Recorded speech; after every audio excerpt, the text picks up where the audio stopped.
1, 2, test 1, 2. 1, 2, hey, hey. 1, 2, test 1, 2.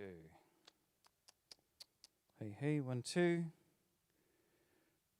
Test 1, 2. Test 1, 2.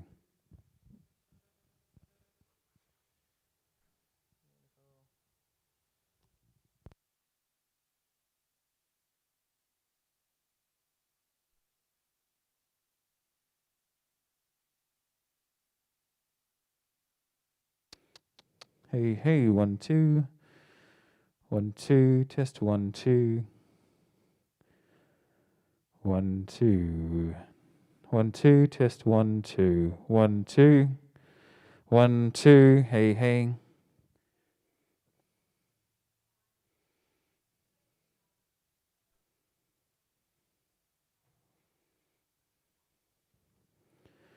One, two, test 1, 2. 1, 2, hey, hey, 1, 2.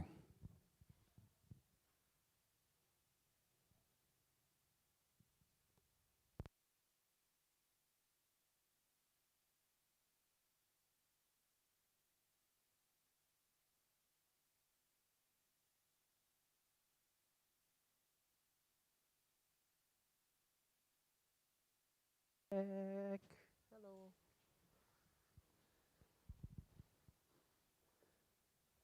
This lives over here.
any water, or are you right? I'm still going with my Pepsi. Just to keep. All right, I think we better get cracking, haven't we?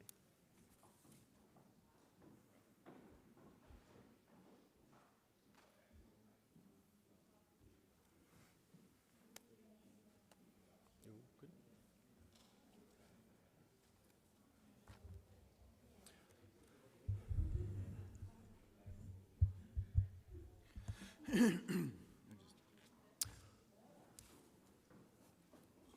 All right, it being 4 minutes past 6, we'll get the annual electors meeting of 2022 underway.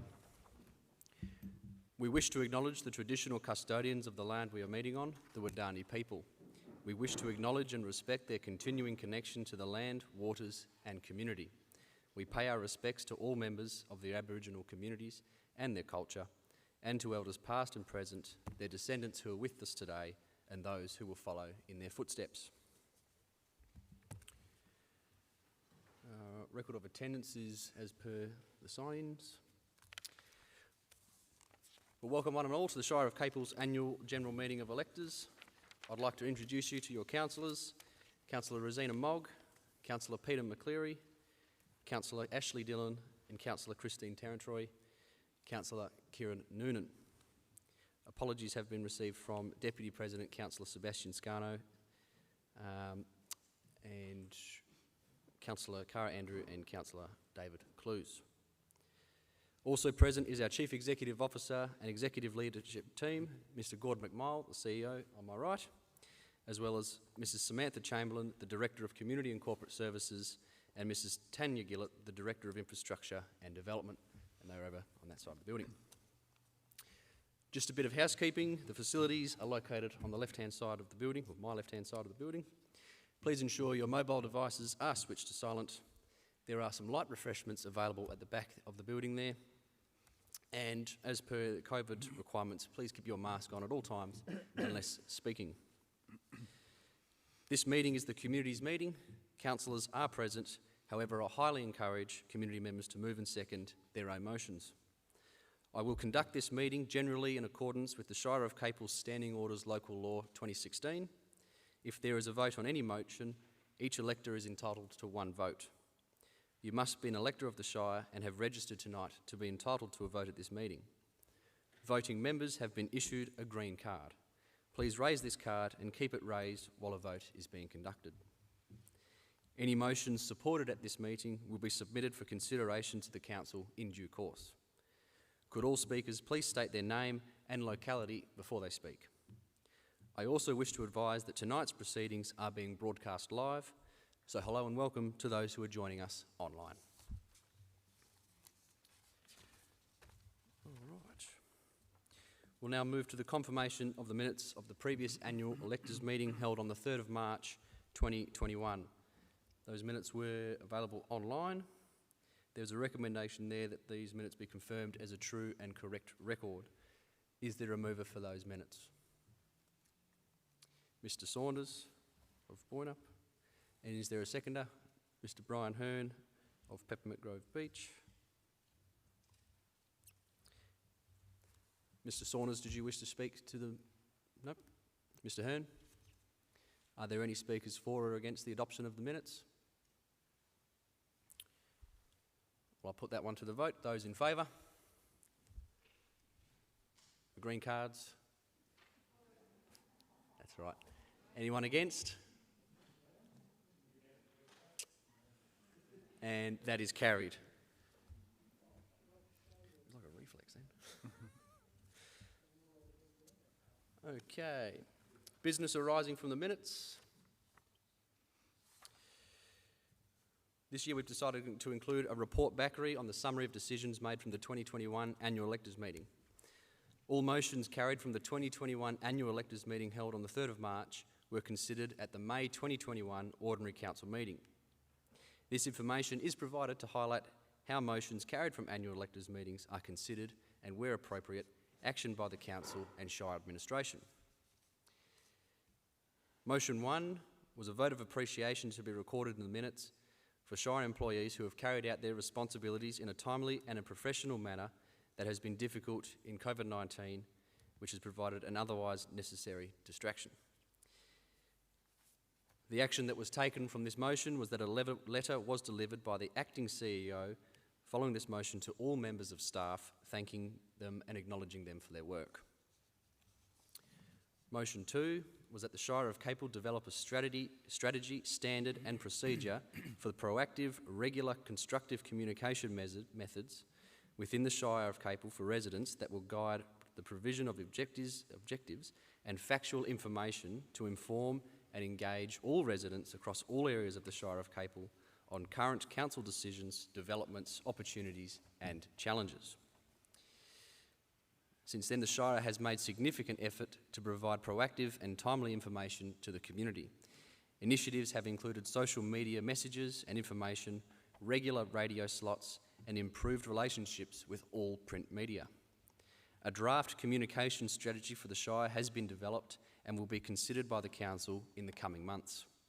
This will be closely followed by an updated community engagement framework. The Shire's biannual community perception survey will again be conducted in early 2022-23 financial year. Motion 3 was that the Council direct a rating review consultant to investigate and consider a new differential rating category for the 590 or so R2 lots located in Boyanup. While this motion was lost at that Electors meeting, for information, the Council has recently adopted a new ratings policy at its March Ordinary Council meeting of this year and will review the Shire's rating structure as part of its preparations for the 2022-23 annual budget. Motion 4 was for the Council to consider the installation of lighting at Ferndale Park in Boyanup. The upcoming April 22 Ordinary Council meeting will include an item where the Council is requested to consider the allocation of funds in the 2022-23 draft annual budget for lighting at Ferndale Park in Boyanup.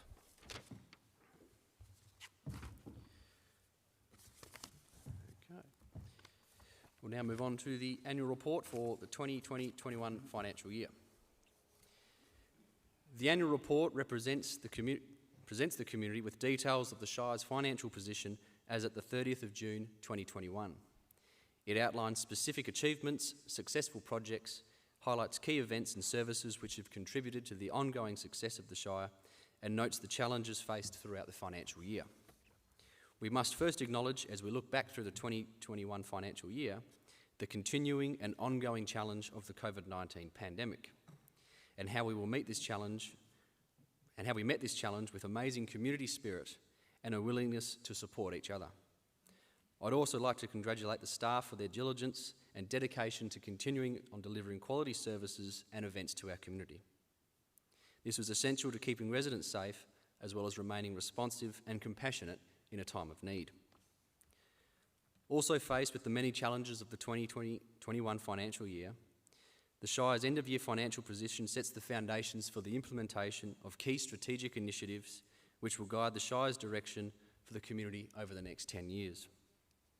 In this reporting period, we undertook work to capture the true essence and aspirations of our community.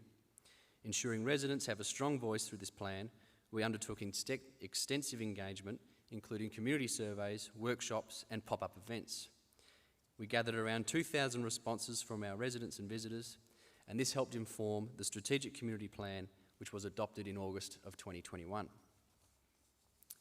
Specific highlights from the 2020-21 financial year include, in finance, the July 2020 Ordinary Council meeting saw the Council adopt a 0% rate increase, recognising the financial impact of COVID-19 and the effect it had on our residents and the broader community. The budget adopted for the 2020-21 year projected an end deficit of $238,000, but due to early prepayment of the 2021-22 grant income from the federal government and an underspend in capital works and salaries, this resulted in a surplus brought forward of $2,237,343. As exciting as that sounds, this amount was redistributed through the formation of the 2021-22 annual budget, ensuring that all capital projects which were carried forward and any unspent salaries due to recruitment and retention issues were adequately funded in the next financial year. The Shire's budgeted capital projects and materials spends were adversely impacted due to COVID-19, making managing labour and contractor shortages and seeing significant price increases to materials and labour costs the main driver for the delay in project delivery. These factors resulted in a $1.1 million budget underspend on capital projects. These initiatives have been carried forward into the 2021-22 financial year. In community development, we saw community activities such as our annual Australia Day breakfast, Fact or Faction, Captivate Capel, the Boyanup Christmas Festival, the Capel Makers Trail, just to name a few. These were vibrant, well-attended community events during the 2020-21 financial year, adding to the Shire's community connectivity. The Capel Youth Collective experienced an active year participating in life skills programs, coding clubs and in-zone activities throughout the school holidays. During 2020-21, the Shire was able to commit $19,000 to community event sponsorship. Our library services managed over 44,000 visits, resulting in 14,295 customer inquiries and checking out over 66,102 books. Our libraries also deserve a special mention for finding innovative ways to provide services to stay connected with the community during the multiple COVID lockdowns. Two major Shire of Capel community facilities projects undertook significant planning steps towards becoming a reality in 2020-21. These were the Boyanup Skate Park. During the reporting period, these two key planning milestones were completed for the Boyanup Skate Park. This included the progression and finalisation of detailed design and the preparation of a draft tender for construction. The other project is the Boyanup Multipurpose Community and Youth Centre.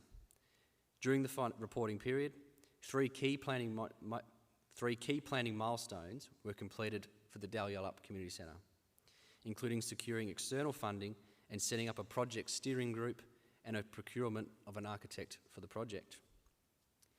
To secure the external funding of $8 million, the Shire of Capel submitted a business case to the state government for the specific COVID-19 stimulus funding scheme.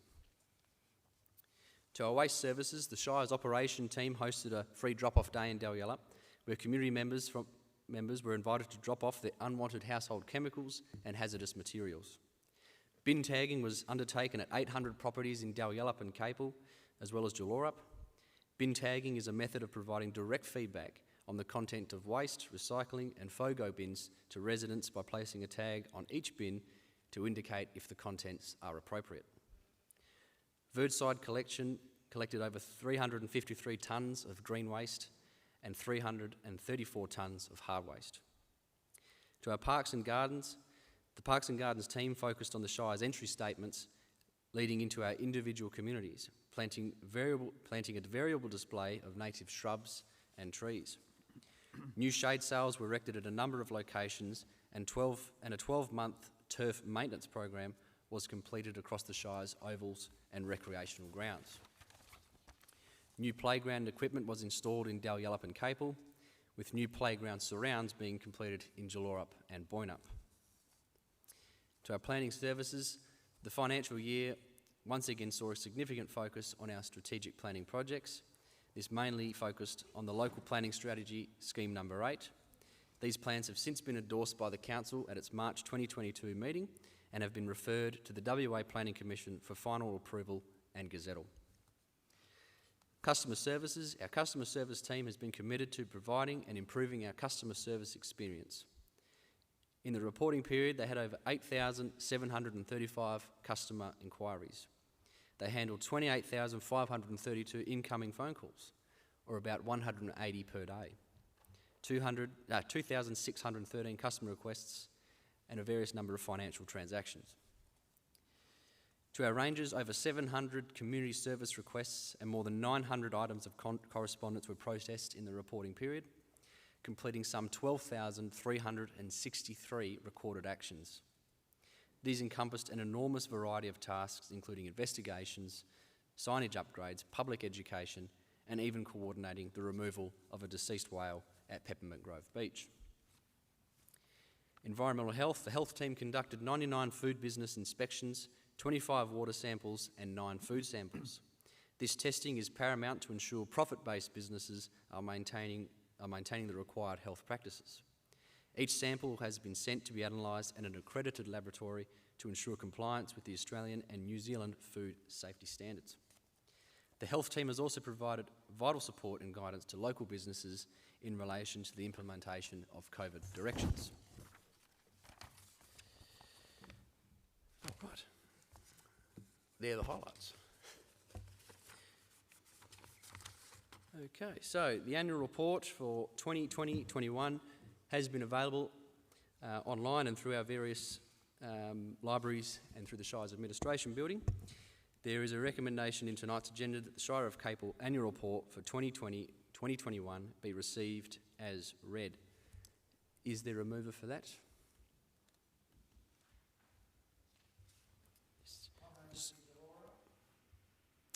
What was that, sorry? Tom Oversby. Sure.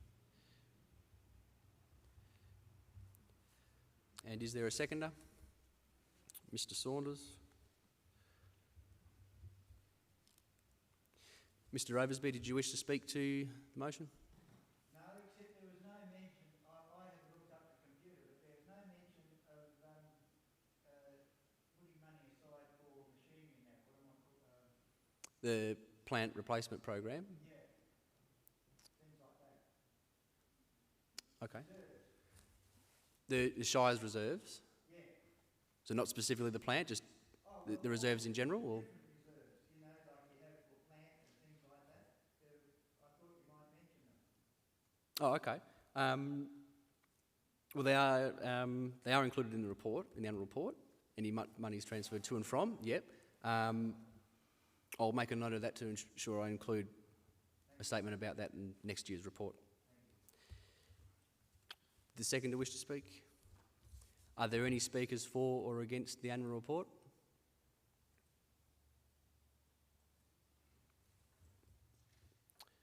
Nope. Well, I'll put the annual report to the vote. Those in favour? And those against? And that's carried. All right, we now move on to questions received prior to the annual electors meeting. We have a few here. And the first question comes from Mr. Brian Hearn of Peppermint Grove Beach.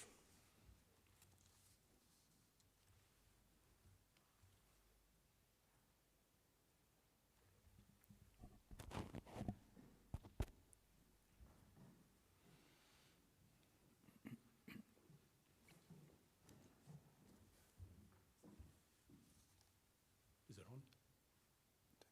Does it sound as though it's on? Yep, there you go. Thanks, President Doug. I'll just unfog my glasses there. My first question, the purpose of financial ratios developed nearly a year ago was to complement the national criteria endorsed by local government and planning ministers and is described as a comprehensive tool for monitoring the financial sustainability of local governments. I note in the annual report the Auditor General has identified a significant adverse trend in the financial position of the Shire with regard to ratios. Firstly, the operating surplus ratio that measures the ability of the Shire to cover its operational costs and have revenues available for capital funding or other purposes has been negative in each of the past 3 years. The long-term financial plan indicates that this negative trend will continue out for the next decade until at least 2030-31. My first question is, given the Auditor General's concern, and as we know, a sustained period of deficits unless additional grant funding can be sourced, will erode the Shire's ability to maintain its operational service levels and asset base. What steps are the Shire or Council taking to maintain service levels with regard to its day-to-day operations and at the same time maintain its $180 million asset base? What services will or have been curtailed or downgraded during the current financial year, and how will this be remedied over the term of the long-term financial plan?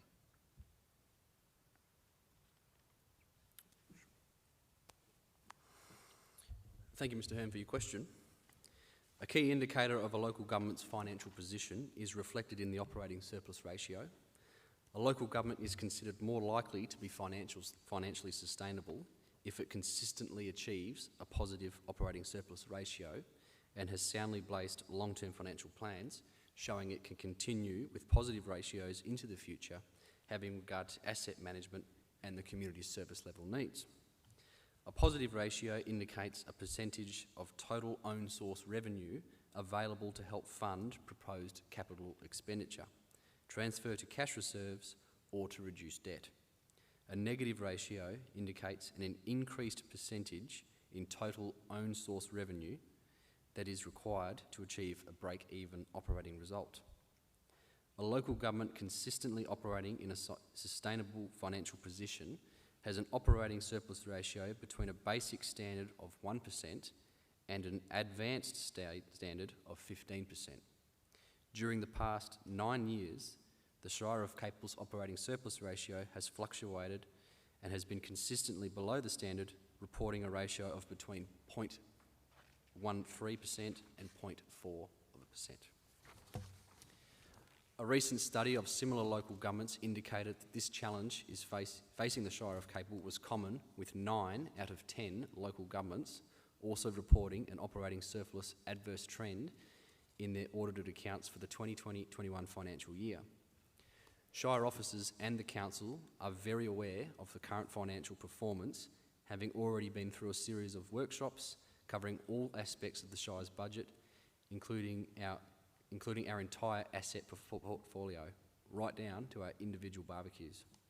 The Shire of Capel has, for the first time this year, introduced the use of a financial sustainability tool which models a realistic income generation target through appropriate rating levels, fees and charges income, better understanding the expenditure portfolio and future borrowings needed to support the projects and services as identified through the Strategic Community Plan, Corporate Business Plan and Asset Management Plans.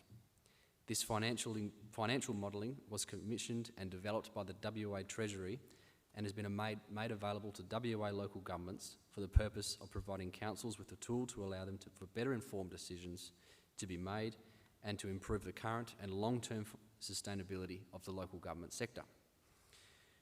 Through the ongoing review of key strategic documents and the use of the financial sustainability modelling tool, measuring the immediate and long-term financial impact, we will have a much sounder base of evidence to support good financial decision-making with the view of positively influencing the Shire's operating surplus ratio into the future.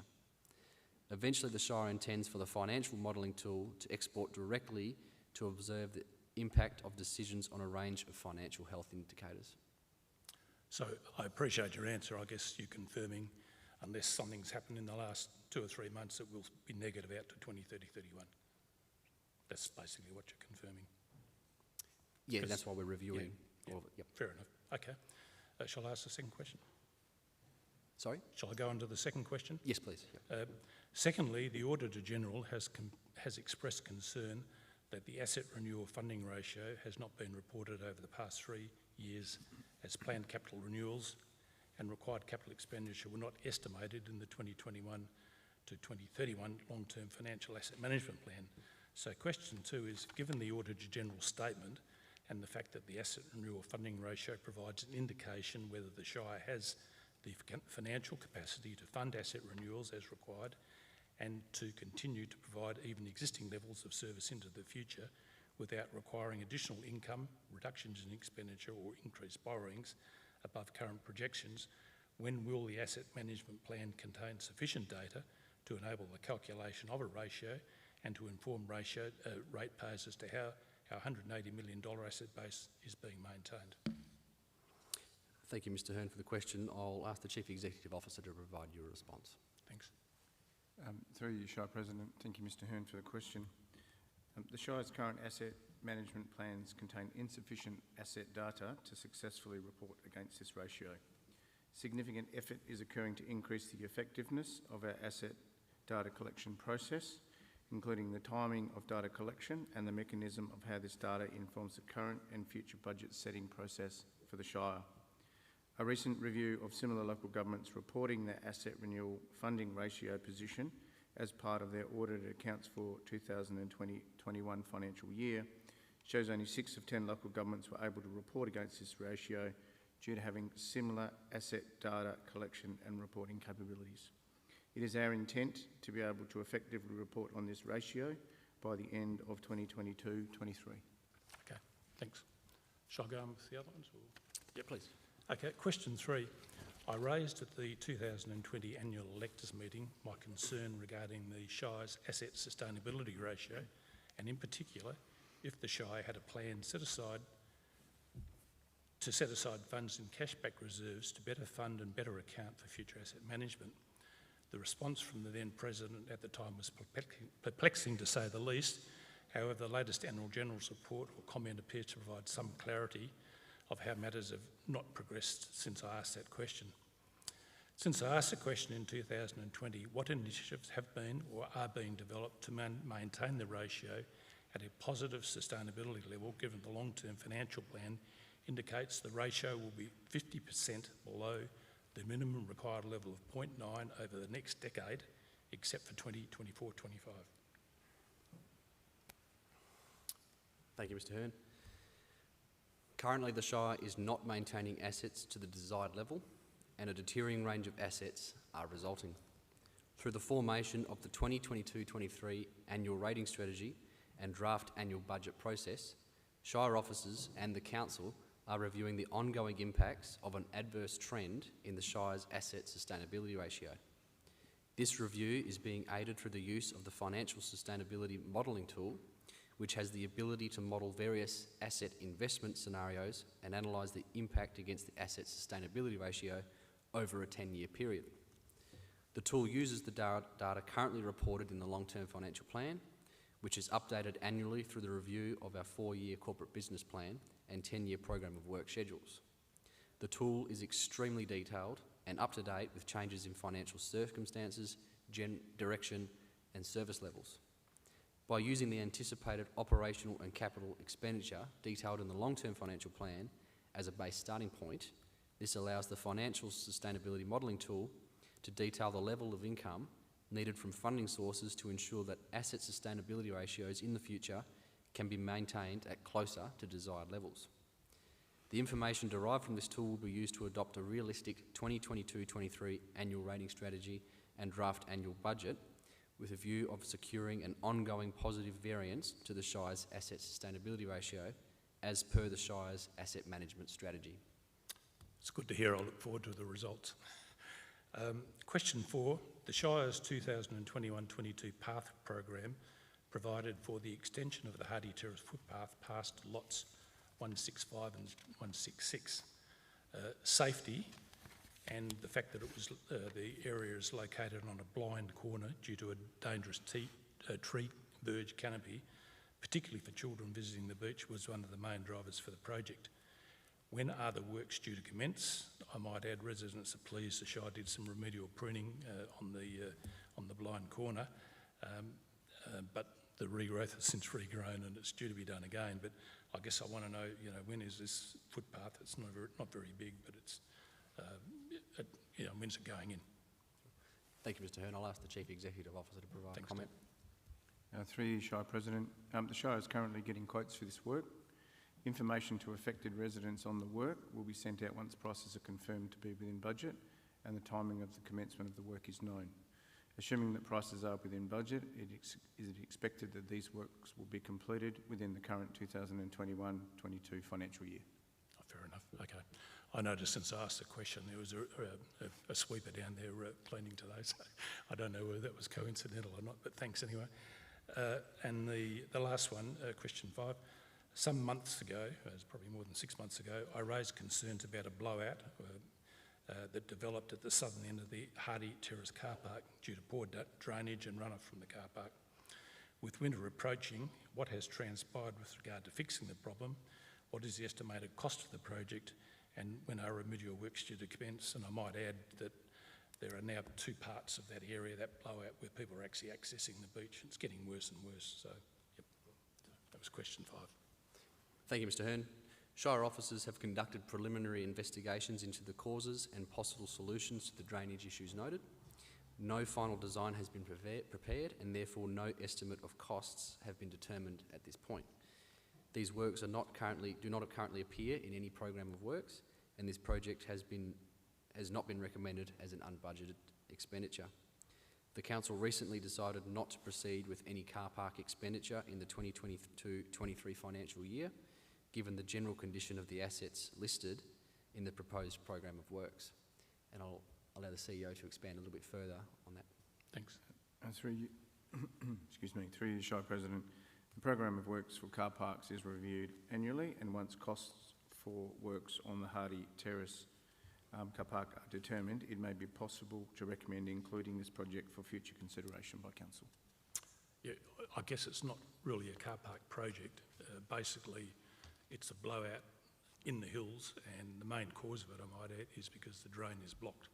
It's a pretty simple exercise to unblock the drain and divert the water flow by putting in 3 concrete bits of virgin filling up the hole. It's not a car park. Yeah, well, we can take that on as note. We'll take that on notice as a Thanks, operational matter, and President. as I said, the Shire has conducted preliminary investigations. So, Okay, thanks. all right. Judy Hearn of Peppermint Grove Beach.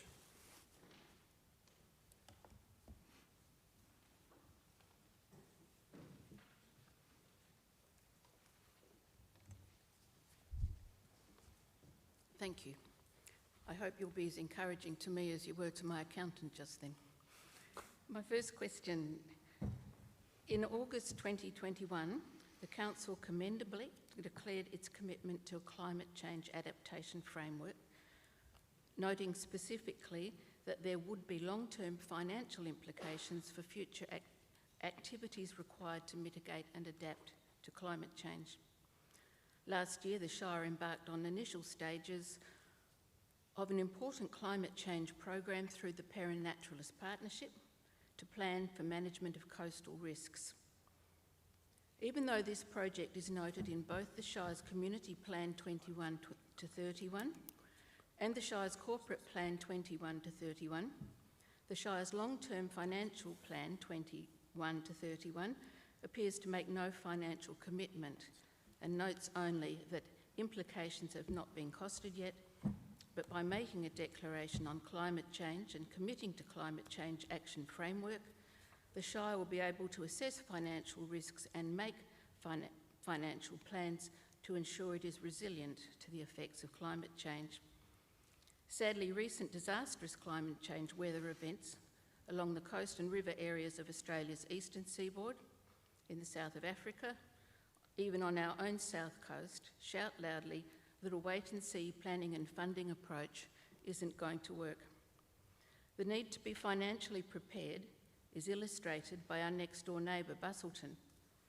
Because they have been conserving and building their own reserves to fund coastal hazard reduction for some years, they're now in a position to embark on a $7 million program as 50-50 partners with the federal government monitoring and taking action to prevent flooding. Bearing in mind that the long-term financial plan already forecasts that 90% of Capel Shire's reserve funds will be used up by 2031, calculating from the reserve's closing balance of 14 million shown in this annual report tonight and shrinking to something less than 1.5 million by 2031. What planning does the Council or the Shire have in place to fund the protection and provision of our Shire's infrastructure, services and coastal amenity in keeping with its climate commitments and responsibilities?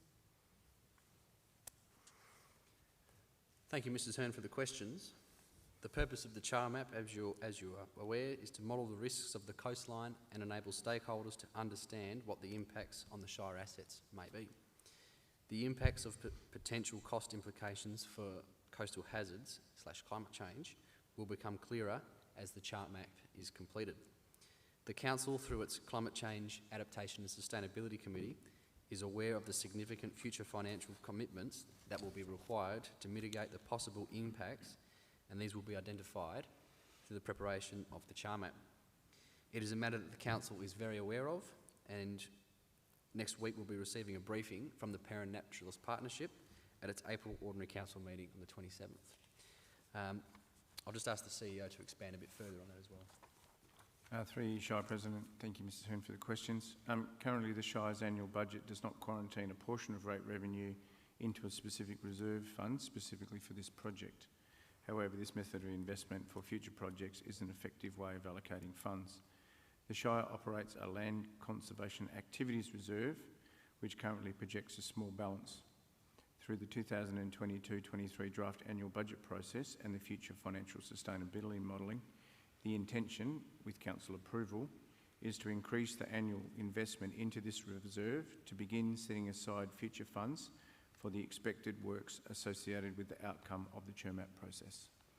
Good, that's encouraging. I did ask a similar question last year, and so I looked at that reserve, and I think there's between, is it $2,000 in it at the moment, or $6,000, the specific reserve that you mentioned?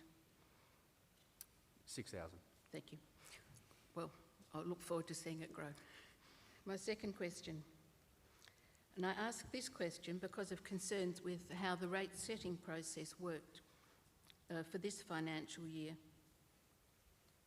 At the Council meeting in June 21, the Council, by a vote of 7 to 1, supported the recommendations to set the rate for this current 21-22 financial year at a 2% increase on the rates that had been in place for the 2 years previously.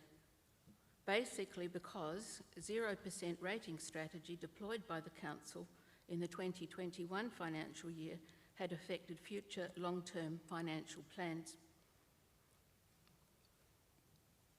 The long-term cumulative impact of a given rating decision can have significant impacts on the Council's ability to maintain sustainable operations, and a policy of zero or low rate increases will not be sustainable in the long term. And that's from the papers of that meeting. Ratepayer comment was invited for the statutory time, and then the Council reconvened at a special meeting and were presented once more with the full financial data that supported the need for the 2% increase. And despite the financial specifics presented, the then Shire President moved an amendment that the rate schedule voted in June meeting be abandoned and the rates for 21-22 again be set at the 2019 level. His justification was that 13 ratepayers, approximately 0.1 of 1% of ratepayers, had lodged concerns, 12 of those being specifically or commenting on the Boyanup Gardens fee. The remaining 8,000 ratepayers, that were 99.8%, had not been moved to voice concerns. My concern is that no background information was presented to assist councillors understand the financial ramifications, short and long term, of this significant reversal of their previous decision. When one councillor did seek to ask a question about the possible impact, the President said he could not allow the Director of Finance to respond, as it would only be her opinion. The then President's reversal motion was passed on the vote of 4 councillors, with the 2 other councillors present at the meeting unable to support it. Excuse me, it's terrifying up here, my mouth's gone dry. Unable to support it, probably because they were both on the Audit Committee and had a deeper understanding. As a ratepayer, am I right to expect that councillors will only make decisions which affect our Shire's future financial viability on the basis of proper information on their impact? Can I be assured that the forthcoming budget setting process will ensure that councillors can and will only make budget decisions on the basis of full long-term financial information? When proposed rates are advertised, do ratepayers who accept the need for them also need to know that they all should make comment, lest the views of the disgruntled are not the only ones considered? You're a wonderful woman. And will the councillors be able to base their decisions on a more reputable range of financial indicators than the subjective opinions of whether or not the sky has fallen in? Thank you, Mrs. Hearn. Councillors and the executive management of the Shire have for some months actively been engaged in a number of workshops related to financial policy reviews, risk management, financial sustainability modelling, asset sustainability, and the projects of the 2022-23 annual rating strategy as part of its draft annual budget process. Through these workshops, the council has been provided a high level of financial detail, giving the opportunity to analyse the Shire's current service level commitments through reviewing all program of work schedules for the next 10 years and our forecast projects and core business activities for the next 4 years through the review of the corporate business plan. With the introduction of the sustainability modelling tool, the local government is able to visualise and realise the immediate and long-term effects of increasing or decreasing rate revenue collection, core service level changes, expenditure profiles and capital project commitments across the entire organisation. Using this information, the sustainability tool can project the impact that this has on the financial ratios over the next 10 years. Through the 2022-23 draft annual budget process, Shire officers and the Council will continue to build a rating strategy which will be aligned to supporting the commitments within the corporate business plan, the 2022-23 draft annual budget and the Shire's long-term financial plan. Building a realistic rating strategy which aligns to meeting the needs of the community and appropriately funding the core functions of the organisation should positively influence the Shire's financial ratio positions in future budgets. Thank you for your very thorough answers. Thank you. Kevin and Helen Williams.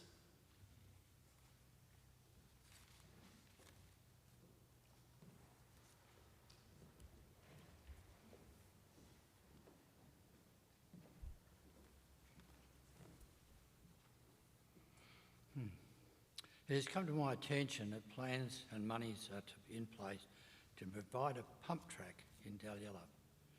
I do not understand, if this is the case, why it is considered necessary when there is already a track in Hay Park on Washington Drive, which is only 2 kilometres away. I also know the danger of these tracks, especially if unsupervised, from my experience with St John's Ambulance at this track. Perhaps somebody could more fully explain to me why, please. Thank you, Mr. Williams, for the question. The pump track is a critical piece of community infrastructure for the youth in Boyanup. This will enable the children of Boyanup to ride their bikes off the roads and away from traffic, as well as providing skill development for either road or mountain bike riders. The pump track is a continuing circuit of banked turns interspaced by rollers and other features that can be ridden on a bike without pedalling. The formal needs assessment for the development of the Boyanup Youth Precinct was undertaken in 2018, which was finalised in 2019. This needs assessment identified a BMX pump track as a key requirement outside the provision of a skate park, which is currently under construction. Budget parameters was a key factor in determining the project scheduling at the time, with 70% of the total respondents to that feedback requesting that the skate park be made available as soon as possible, with the other 30% requesting other non-skate activities.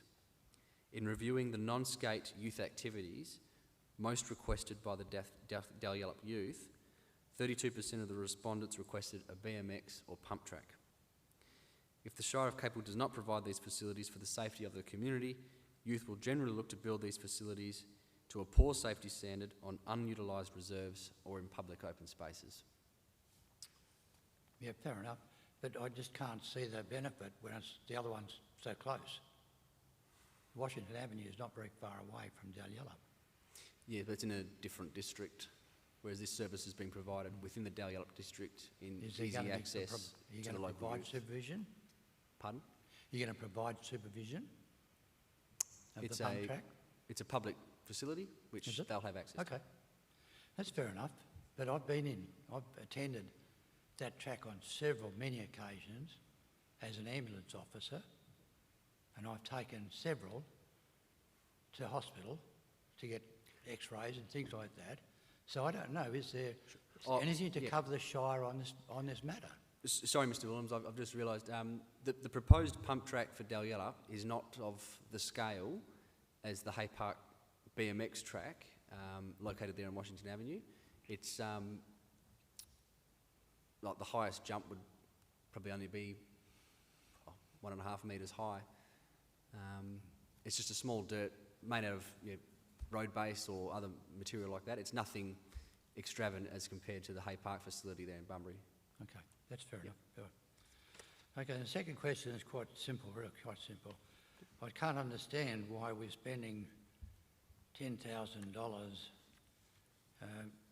for a dog drinking fountain in Dalyella. I can't quite work out how come the Shire is even responsible for that. Sure.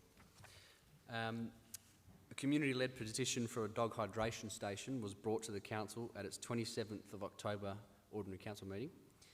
The idea was developed by a group of community members who initiated a petition which was signed by over 232 people requesting that a station be installed at the Bibra Dog Park.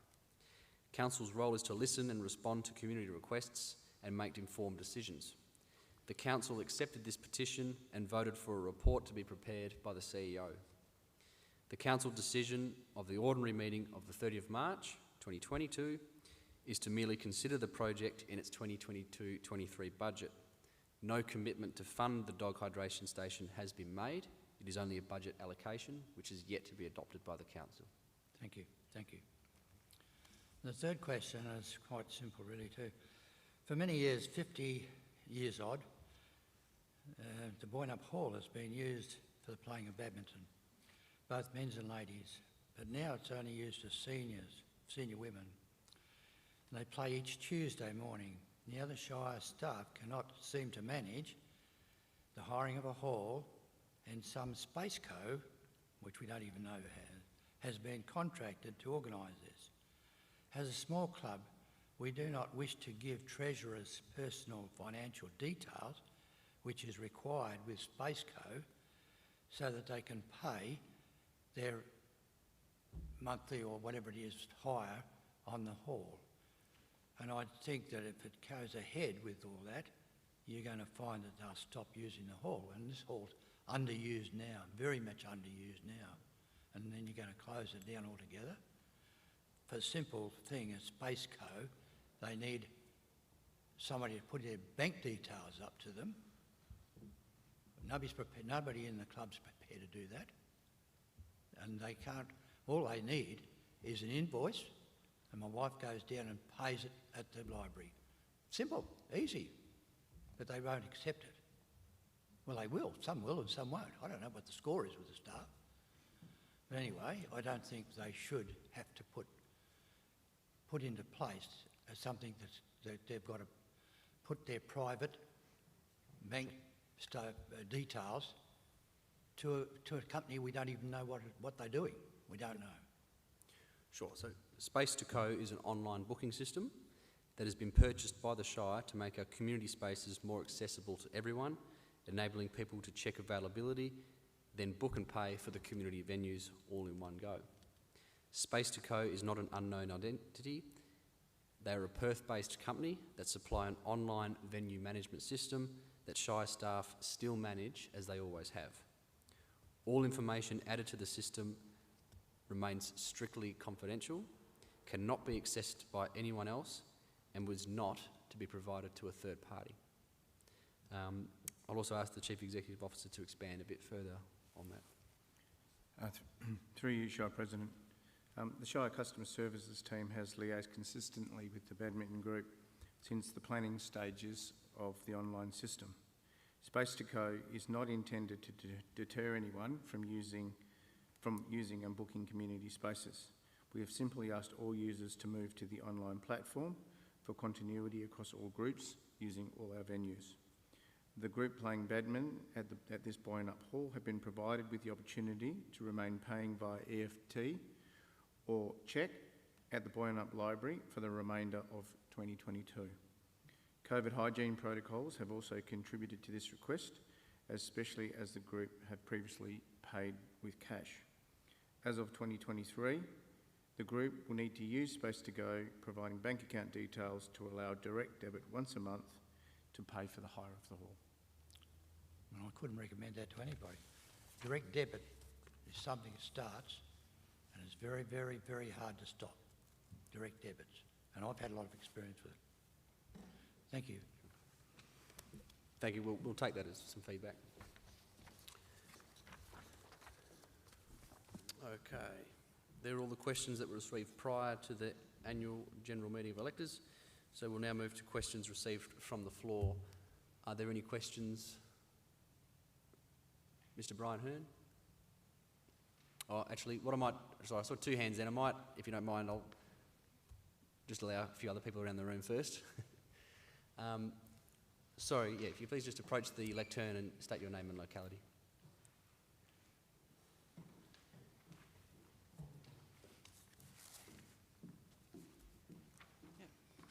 Hello, President Kitchen. My name's Jenny Cornish. I'm from Boyanup. I'd like to please provide the Capel Shire residents with an update on the progress towards the WA Cycling Network Plan 2050, particularly in reference to cycle paths within the Shire that connect the different towns and attractions within the Shire. For example, Capel to Peppermint Beach, Capel to Boyanup and Elgin, Capel to Dalyalup, as well as cycle paths to Bunbury and Busselton that are not just cycle lanes alongside the major highways. And I noticed that, note that might need to be a question on notice. So, yeah. Sure, that's fine. Thank you for the question. We'll probably both provide you a bit of an answer there. The Shire of Capel, yeah, we're strongly pushing for that project to go forward. We've recently adopted our key advocacy prospectus, and that is one of the key projects outlined in that. That prospectus is available online. We're encouraging all community members to be aware of it, and if they're ever in a meeting with higher-ups in state parliament or federal who are looking to splash some cash around the district, to notify them of that prospectus. And yeah, so that project is included there. And we have also been having discussions with our regional neighbours about how we might progress that due to the significant regional benefits that such a project would have. But I'll allow the Chief Executive Officer to provide a more detailed response on that, should you wish. Through you, Shire President, thank you for the question. The Shire has also previously adopted a bike network plan, which it has been implementing as funds have been available. There are some funds which Council will consider as part of the draft annual budget process to continue that work. Okay. In addition to the Shire President's answer, we've also looking to undertake a feasibility study for, I guess, the cost, the proposed alignment and some key features between the proposed cycle link between Bunbury, Capel and Busselton. And we sought funds to assist with that work from the South West Development Commission. We're basically ready to go with that feasibility study. We're just waiting for an answer on our application for funding from the Development Commission to start that project. Right. And sorry, I didn't catch the name that you said was the proposal that you said at the start. What was it, sorry? You mentioned the report or the project. I'm sorry, I didn't catch the... Oh, our key advocacy prospectus. Key advocacy. Yeah, right. so it's a document that's available on our website. Okay, because when I searched on bike stuff on the website, I haven't been able to find anything, so yeah, that's sure. Right. Yeah, all right. Have a look for that. And what do you need the residents to do to help the lobbying? Just if you ever see anyone who's willing to, is looking towards investing in the Shire of Capel, or just point them towards that as prospectus, and that are the key things that we're working on. Right. Thank you very much. Thank you. Thank you. All right. Are there any other questions from the floor? Is Kathleen Thompson?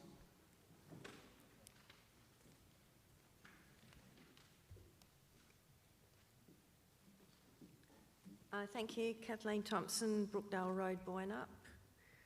I have some questions about Brookdale Road itself. So question number one, in view of the increased traffic on Brookdale Road, the possibility of this road again becoming a haulage road with an application for the relicensing of an extractive industry being prepared for consideration, and the continuing continual inability of the Shire to maintain the road. And look, I understand in the last few months when Brookdale Road has just fallen apart that you guys have been having trouble with the graders. I think right at the moment the graders are down, so Brookdale Road is in a mess again. And I also understand you had grader driver issues before Christmas. So I do understand that there are things beyond your control. What is the Shire going to do to improve its condition? Thank you, Mr Thompson, for the questions.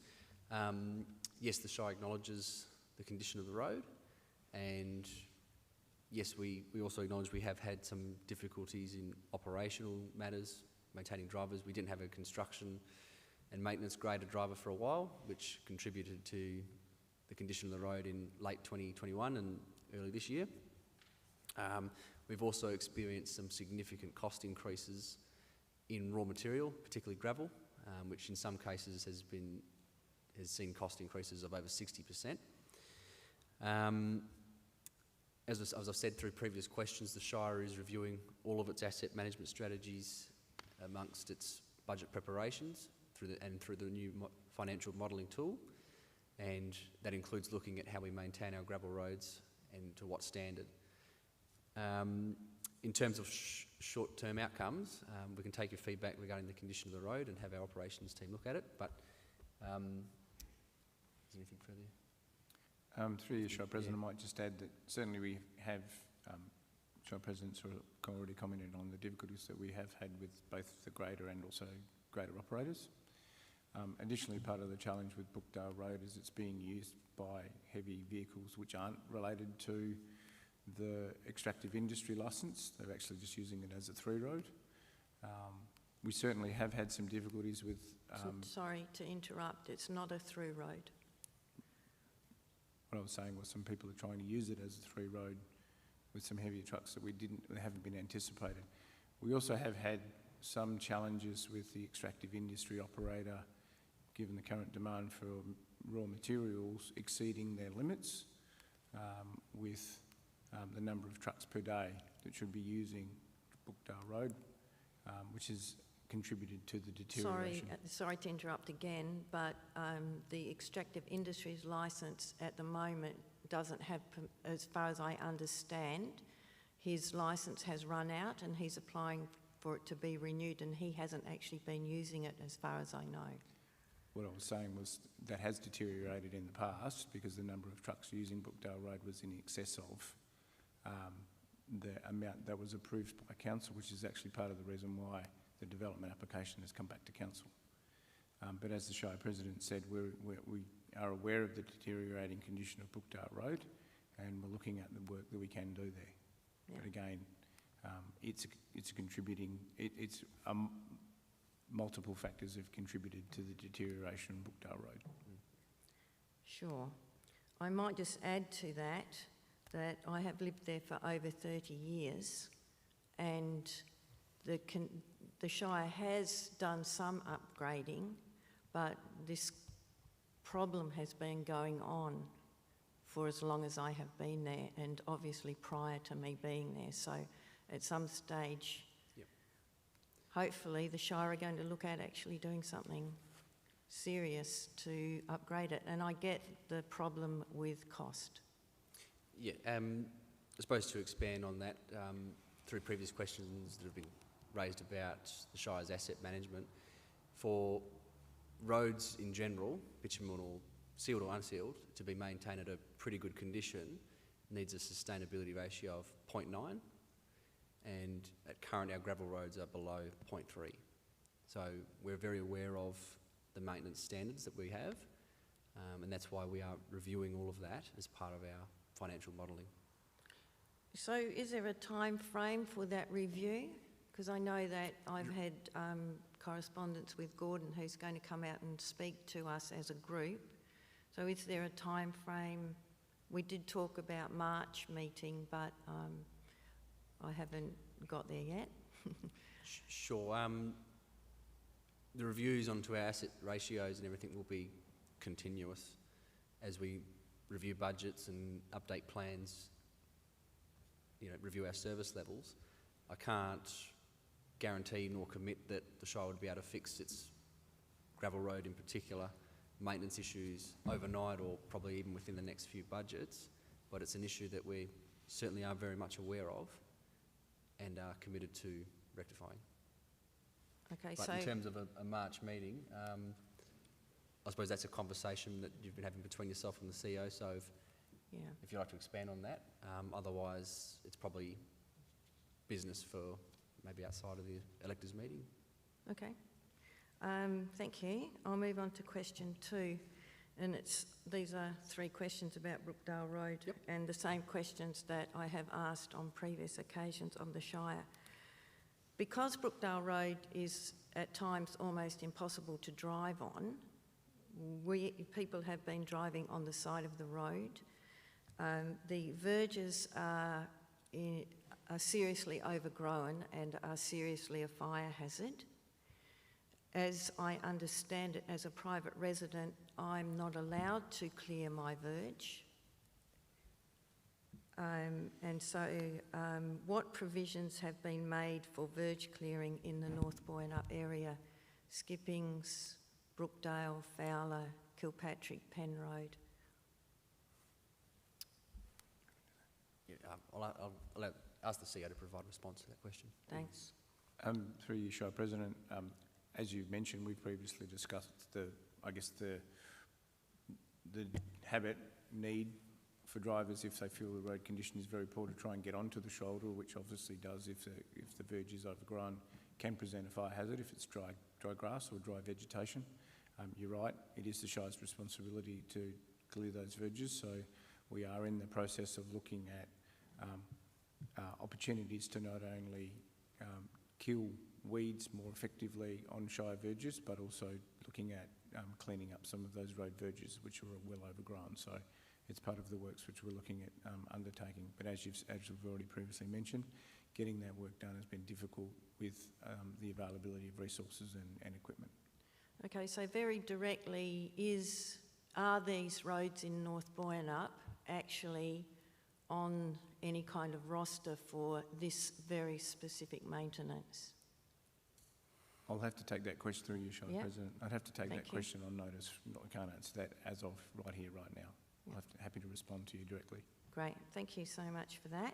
And question number 3, in view of the road issue and the verges, I am quite concerned that there are 8 properties in Brookdale Road that, should a fire come from the east, we have no fire escape. We did have a 4-wheel drive fire escape that got us onto Kenbell Road, and you could also get onto Skippings Road to get out onto Boyanup West Road, but both of those 4-wheel drive accesses are not actually available for us now. One is overgrown and the other has had a ditch dug through it by a private landowner to drain, as I understand, to drain water off his property, so we are no longer able to drive through there. So, what provisions have been made to ensure that fire escape routes are provided for landowners, particularly in Brookdale Road? There's probably part of that question I can probably take on notice to get a better response to you. But since the Boyanup Progress Association meeting a few weeks ago where you raised that issue, I have had some discussions with Shire officers, particularly around that road access where a channel has been dug. We're still just clarifying whether that is on private land or not. It's on a road reserve, I can assure you. Well, if it's on a road reserve, we'll have to look into that. Yeah, thanks. But we have to just clarify that, because if it is private property, then the owner is entitled to do with the land as they wish. So we'll get that clarified. So we'll take that question on notice. Okay, yeah, great, excellent. Get a proper response to you. Yep, thank you. Thank you very much for your time. Oh, any other questions from the floor? Mr. Brian Smith of Boyanup.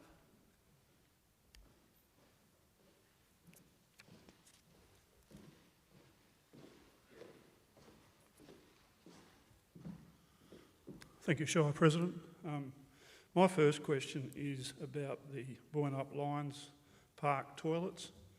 I note that the Shire has recently installed a new septic system, which is obviously close to the river and could cause some concern. Also, previous to that, the Shire was spending something like $1,000 odd a month or over 2 months in emptying out the septic system over many months. The toilets, if you're coming into Boyanup, are really well used and hundreds and hundreds of people stop there. They are currently a complete embarrassment to the Shire of Capel, as some of the smaller shires have far better toilets and toilet facilities.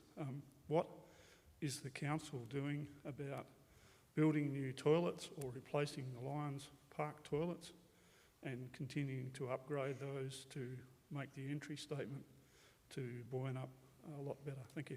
Sure. And also, well, I've got you, the lighting that currently is not working there at night. I don't think so. Sure, we'll take that one. So that's my All first right, one.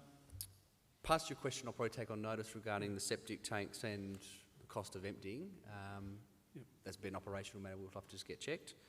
Regarding the condition of the toilets, the Shire, probably a couple of years ago now, did apply for funding to replace the toilets through a federal government grant. Unfortunately, we were not successful in that, but the Shire does realise the age of the toilets, and I can confirm that those public toilets are the most utilised in the district, so they are quite important to Boyanup and our visitors. Yep. So, yeah, we'll continue to seek ways of how we could update and replace those toilets through various while programs. I'm on the toilets, the president of the Progress Association just mentioned to me about there is no toilets in the main street apart from the ones at the Jack and Mary Centre. So he was asking about whether we could change the hall, but that's probably not possible because of the damage that would be caused to them.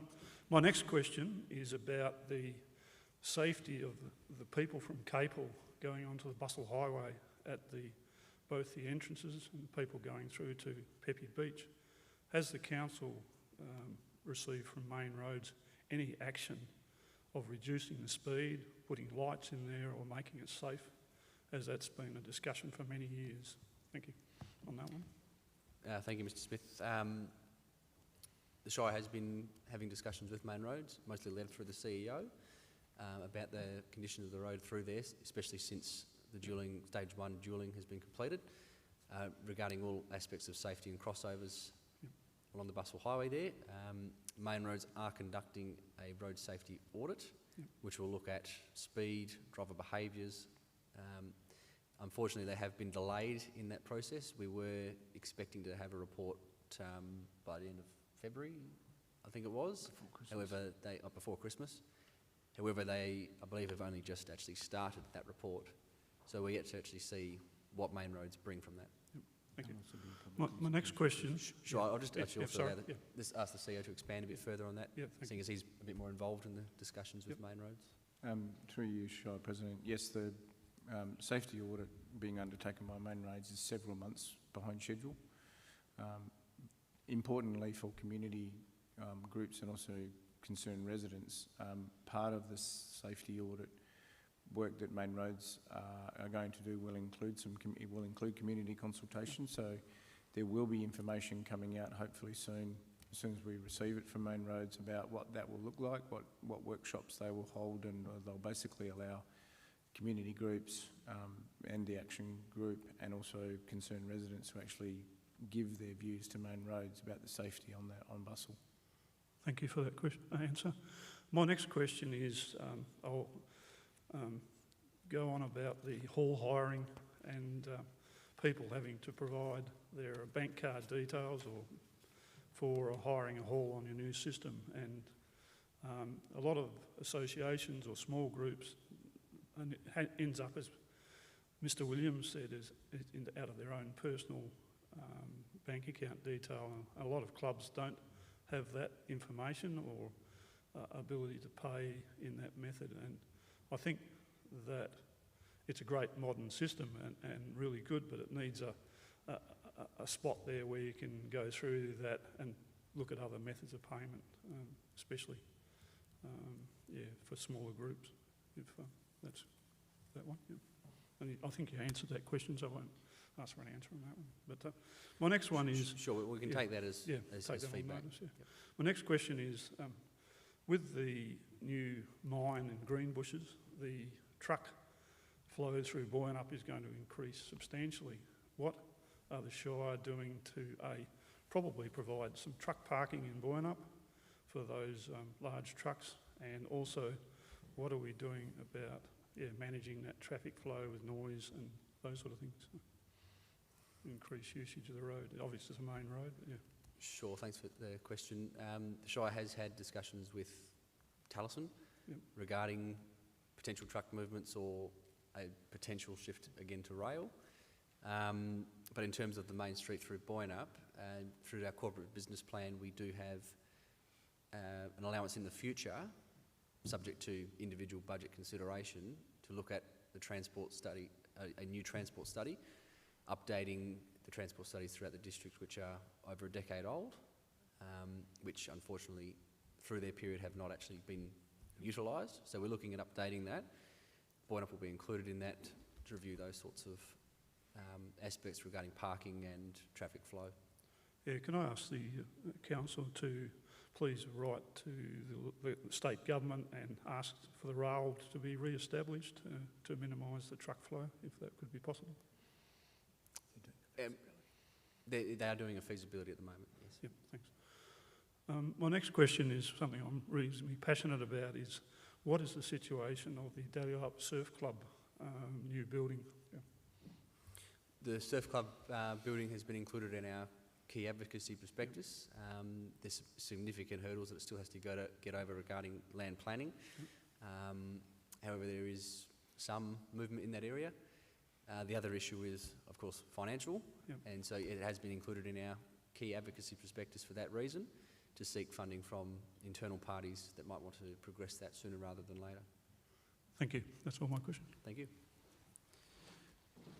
All right, are there any other questions from the floor? Mr. Brian Hearn.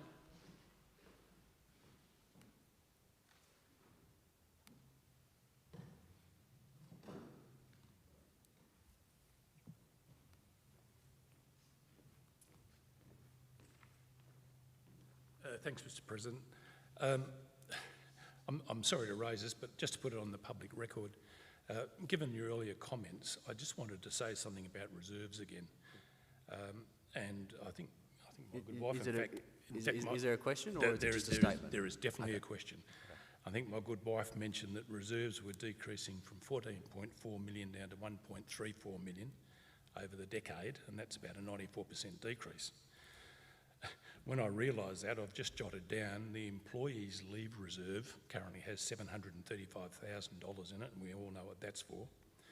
The Boyanup specified rate reserve has $681,000 in it, and we know what that's for. And the waste management reserve has $2.529 million in it. So really, at the end of the decade, just those three items alone total $4 million, and we've got $1.34 million in reserves. So my question is, are we doing away with the Boyanup specified rate area reserve? And if you are, how are you going to fund it? And I'll guarantee you that the people of Shire of Capel, Boyanup and Peppy Grove Beach will be putting their hand up for similar facilities. So that's the first one. The second one is, I hope you have sufficient money to meet the leave reserve for the staff. And the third one, the waste management reserve. I think those in the room will recall we almost had World War III about 4 years ago when we were looking at alternative waste disposal sites. And we know that Banksia Road was sold from under our feet, but little I remember about the waste management reserve, it was for the purpose of establishing new facilities. Banksia Road, I think where we dump our stuff at the moment, it's been in the news just about every week, if you bother to look in the papers, in the city and in the country. So my question is, if the group of councils to which we belong with the rubbish stuff, how in the hell are we going to fund a waste-to-energy plant, or how are we going to provide for our waste management disposal in the future if all we've got at the end of the decade is $1.34 million in reserves, because that assumes that all these other ones are going to be spent. So if you can't give me an answer, I understand that, but you may be able to perhaps update us on the waste management situation in the Shire, because I think that's particularly important. So I'll sit down and listen.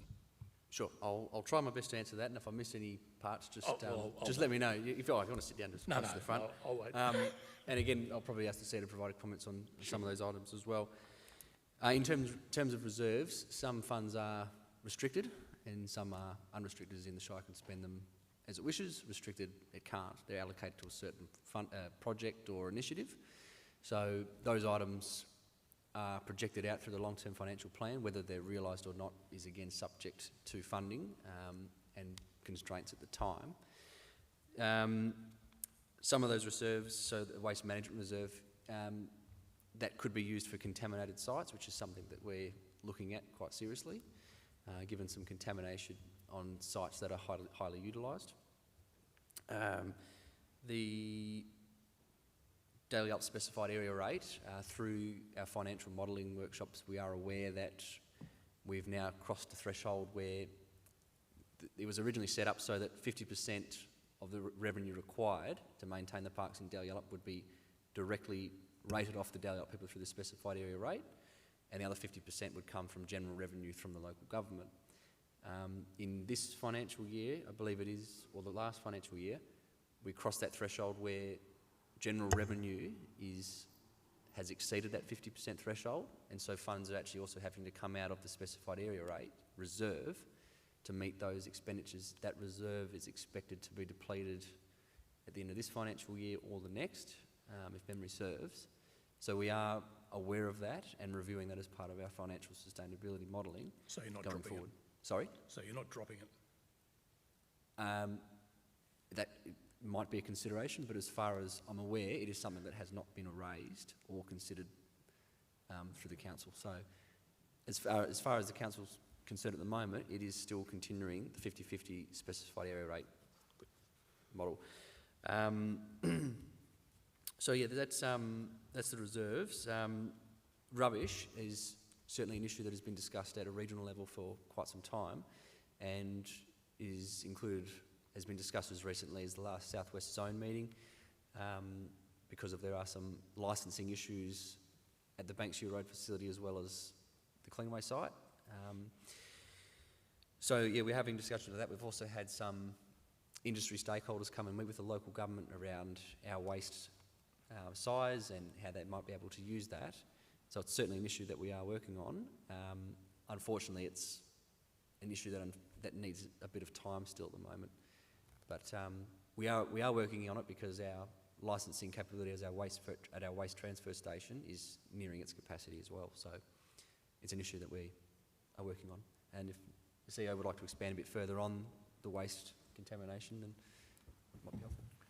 Through you, Shire President, I might just make two comments. One in relation to the staff leave. We are aware that we do have a significant liability in terms of some of our staff leave, and that's a result of several factors over time. We are working now through a process and it's going to take some time, of making sure that staff take leave, making sure that staff take the leave that they're entitled to, and making sure that we maintain operational arrangements to continue to allow, and so that staff feel like they can actually take leave. So we're actually coming up with plans to where we have staff that have significant leave liabilities, of working through that and making sure that we start to get on top of that so that it doesn't all hit us in one go, as you probably may have indicated. Additionally to what the Shire President said, Shire is part of a regional waste group which includes all of the local governments in the southwest. It has been looking at the feasibility of a number of different projects.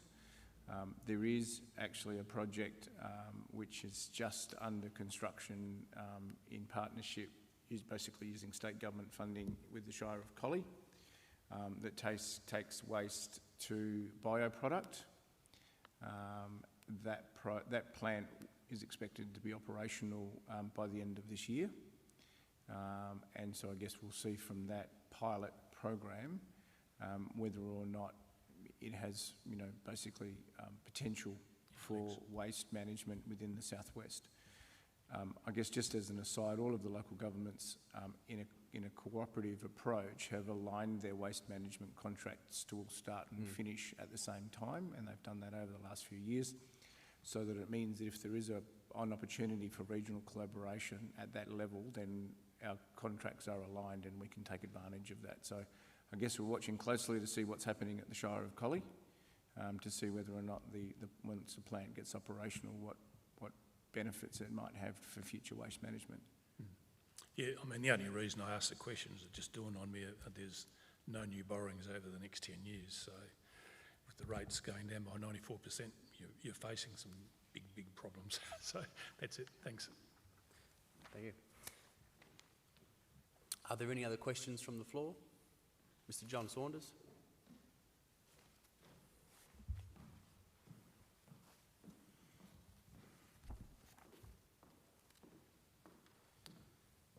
Mr. President, CEO,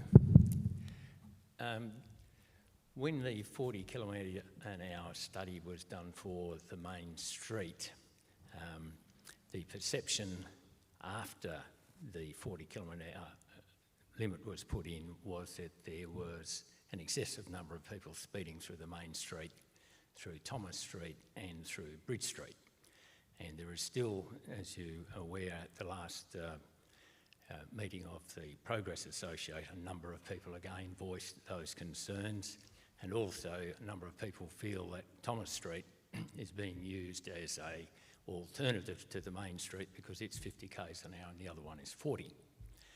Now, I've been back through the main roads notes from the time, and what they've said is that in Thomas Street and Bridge Street that they are Shire roads, and although they set the speed limit, the issues with speeding in those two streets is the Shire's responsibility and the police, not the main roads. So I'm just asking the question whether we need to look at those two streets and just determine whether there is an excessive number of people who are speeding. Sure, thank you, Mr. Saunders. I can't recall when the Shire last did a traffic count, which also records speed on Bridge or Thomas Street, although Bridge Street I do think was within the last year or two. We can take that as some feedback and have a look through our operational teams about when it might be due for another count. Okay. Second question is about cats. Where I live, one of my next door neighbours is a very detailed person, assures me that there are 38 different varieties of birds in the area there, and we have a problem with big cats, a big black one that's been roaming around, a tabby one and a grey one, and we notice that when they turn, what happens, we see all the blue rings disappear, then they come back and back come the cats. So we need to do something about these roaming cats that are, obviously having a fairly dramatic effect on our wildlife. So whether it's the Shire who does it or that we have a number of volunteers in the area who have cat traps put in and then they're given back to the ranger when they're caught. Yeah, I'll ask the CEO to provide comment. Through the CEO, through the Shire President, there's been several, I guess, locations more recently of problem with not just with feral cats but also domestic cats being allowed to enter those certain reserves and public open spaces to the detriment of the native wildlife. So the Shire is intending to recommence a trapping program at certain areas where we've had reports of feral cat problems and domestic cat problems in the near future. Yeah, these look like domestic cats, more so than wild cats, that's for sure, because they have no fear. They'll come right up to the house and wander around, and when you see them, of course, you step outside, they go, but they certainly don't look like feral cats. Yeah, through you, Shire President. Our approach is going to be to inform residents first that we're going to start trapping and make them aware that unless they take better control of their domestic cats will be trapped. Yes. As a reminder to cat owners that it is their responsibility to look after their domestic cats and ensure that they're not roaming. Yes. Okay, thanks.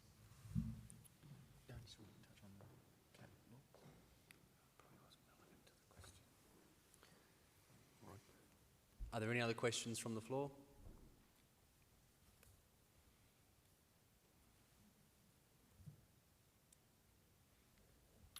No? All right, we'll move on to item 7, motions from electors. Are there any motions from the floor? Yep. Was it yourself, George? No?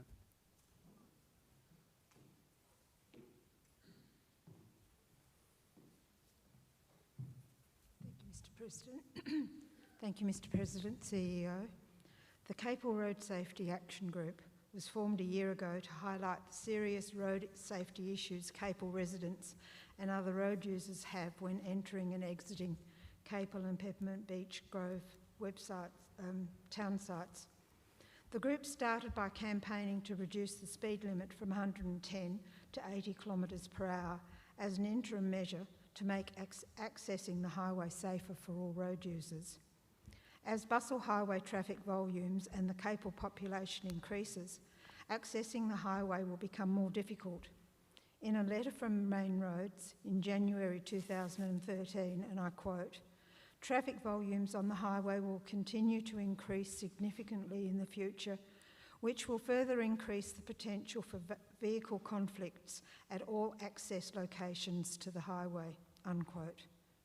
It should be noted that the number of vehicles, both cars and trucks, have increased from 15,153 vehicles a day on average in 2017 to 18 to 17,174 vehicles in 2021, an increase of 2,000 vehicles per day in 3 years.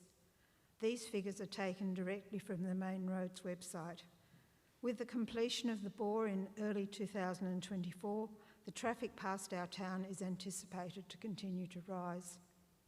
We acknowledge that infrastructure roads changes such as slip lanes, overpasses, etc. are needed, but realistically, allowing for planning and funding, we all know that that will take years to be implemented. In the meantime, Capel residents face vehicles travelling at high speeds if they wish to go to Bunbury or Busselton for business. Residents on the west side of the highway have to navigate Bustle Highway Stirling Road intersection to shop locally. And during school terms, the high number of school buses carrying our children to schools in Bunbury and Busselton face this traffic twice daily. On the Main Roads website, a snapshot of vehicles travelling from just south of Capel Drive North in 2017-18 on Monday to Friday, there were 1,248 travelling between 110 and 120 kilometres per hour, 64 between 120 and 130, 6 at 130 to 140, and 1 at 140 to 150 kilometres per hour.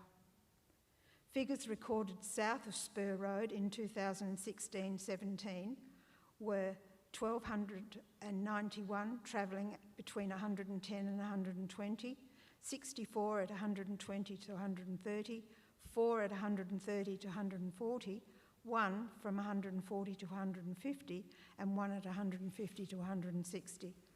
Although taken in different years, if vehicles are doing these speeds travelling from Capel Drive in the north to Spur Road in the south, then they are speeds which Capel residents have to deal with when leaving or entering the township, and this is unacceptable. It is also noted on the Main Roads website that the crash criteria for an intersection short road section of less than 3 kilometres to be considered for a state black spot funding is 3 crashes over 5 years. And over the 5-year period from 2016 to 20, there have been 6 crashes at Spur Road intersection, 1 at Capel Drive South, one of which was fatal, and 2 at Stirling Road. Also a number of crashes on the highway between Capel Drive North and Spur Road, including side-swipe collisions. The question is, why has this section of the highway not been considered for black spot funding? We call on the Shire to keep us informed about any proposed changes and await the main road safety audit report on the impact of the Bustle Highway duplication when it's released in late May.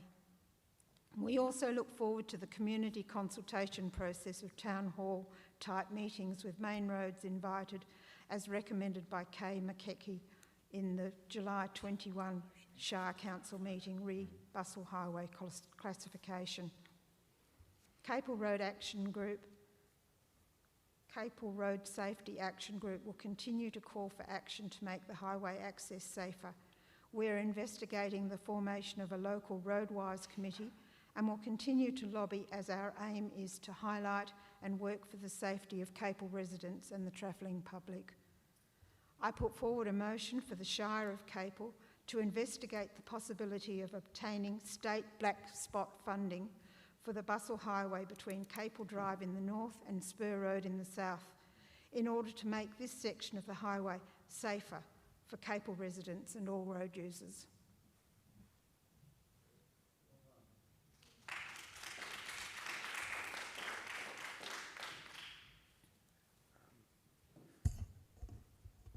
Sure, thank you, Tony. We'll just wait for the minute taker to take now that motion, and then we'll have it read back to ensure that's right.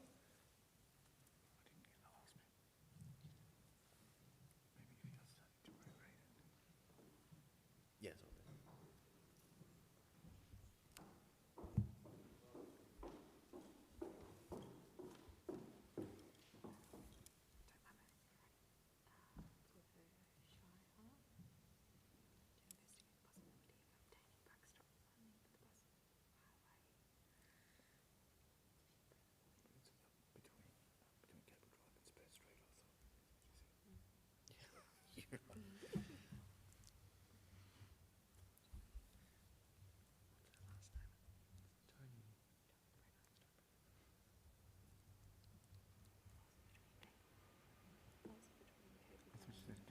I'll get it clarified. Okay. Sorry, Mr. Steinbrenner. So we have for the Shire to investigate the possibility of obtaining black spot funding for the Bustle Highway between Capel Drive and Spur Road, was it, sorry? Capel Drive North. And what was that, sorry? And Spur Road in the south.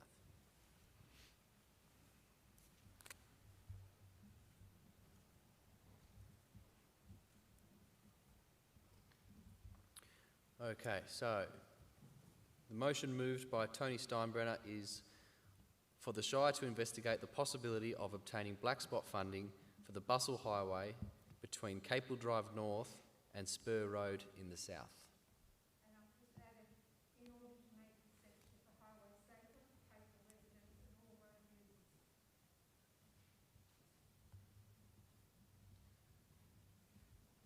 In order to, sorry? In order to make this section. Make this section. Oh, have you got it written out? Oh, fantastic. I should have asked you that first.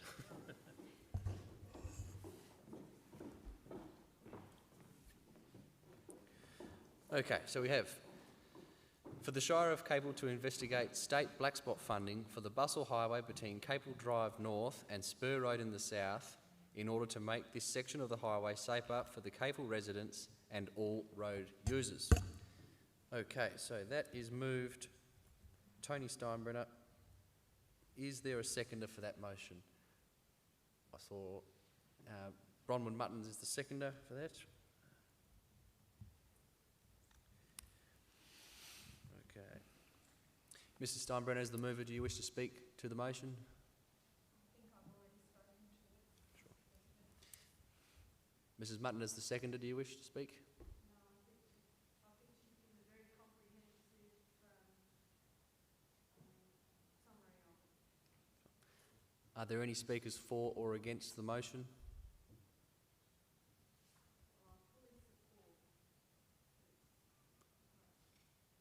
All right. Are there any speakers? Mrs. Steinbrenner, do you wish to close discussion? Sure. All right, well, I'll put that to the vote. Those in favour?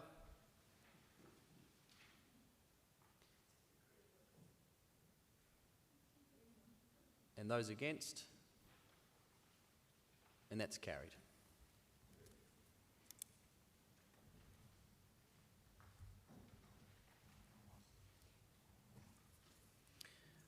Are there any other motions from the floor?